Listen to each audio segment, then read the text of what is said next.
11h30.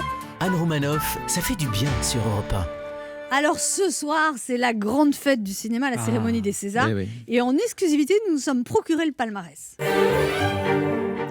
César 2021, je déclare ouverte la cérémonie des salles fermées. On commence avec la révélation de l'année, le César du médecin qui passe à la télé, qui aurait mieux fait de rester dans son cabinet. Sont nommés Le professeur Harout pour le film Jamais sans ma blouse. Michel Simès dans Jamais sans ma bip. Et le professeur Salomon dans Le Dictateur. Alors le César du médecin qui passe à la télé et qui aurait mieux fait de rester dans son cabinet est attribué au professeur Raoult, Bravo.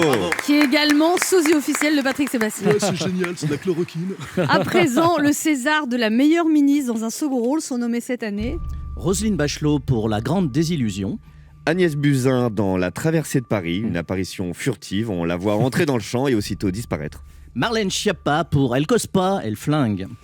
Le César est attribué à Roselyne Bachelot Bravo. C'est mérité, pour La c'est Grande mérité. Désillusion. Ah ouais, ça c'était vraiment des illusions. À présent, le César du meilleur désespoir masculin de droite sont nommés cette année, comme l'année dernière. Patrick Balkany dans Rien à déclarer. Nicolas Sarkozy pour La vérité si je mens. Balladur dans L'âge de glace 8, Le temps des dinosaures. Et le César du meilleur désespoir masculin de droite est attribué à... désolé, on me signale dans l'oreillette qu'on attend la décision du jury en appel. Alors une nouvelle catégorie, c'est celle du César d'honneur de la meilleure princesse qui se plaint de son sort et qui nous explique à quel point elle est malheureuse en disant des vacheries sur tout le monde devant des millions de gens d'un air désolé. Et le César est attribué à l'unanimité à Meghan Markle Bravo. pour son rôle dans La Reine des Neiges 8. C'est mérité, c'est mérité. Vous avez quelle interprétation, quelle justesse. Vous vous rappelez cette scène bouleversante où elle réussit à pleurer sans être démaquillée dans sa villa à Hollywood. C'est Les raisins de la colère. Passons maintenant au César du meilleur film étranger, sont nommés le variant anglais, Ah oui. le variant brésilien, le variant sud-africain et le vainqueur est le variant anglais. Évidemment, 25 millions de contaminés, un taux d'incidence exceptionnel, une transmission hors norme, succès populaire. Il était favori. Ah oui, vivement que les cinémas rouvrent pour qu'il ait une seconde vie en salle.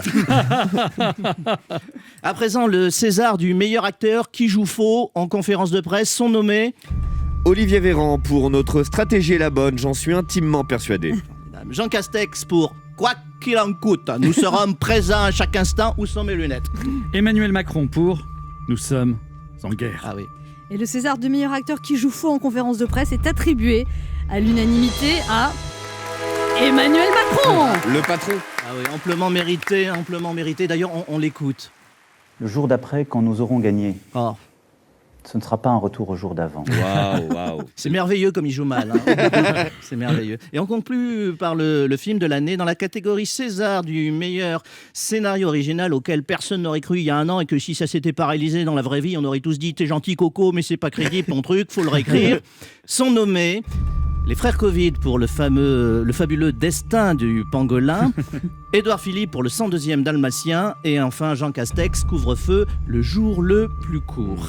Et le César du meilleur scénario original auquel personne n'aurait cru il y a un an et que si ça s'était pas réalisé dans la vraie vie, on aurait tous dit t'es gentil Coco, mais c'est pas crédible ton truc, faut le réécrire. Et décerné évidemment aux frères Covid. Bravo, Oui. bravo. Malheureusement, les frères Covid ne sont pas là ce soir pour recevoir leur César. Et oui, ils sont restés en Chine pour nous préparer la suite. Et ça, c'est pas du cinéma. Anne Romanoff sur Europe 1.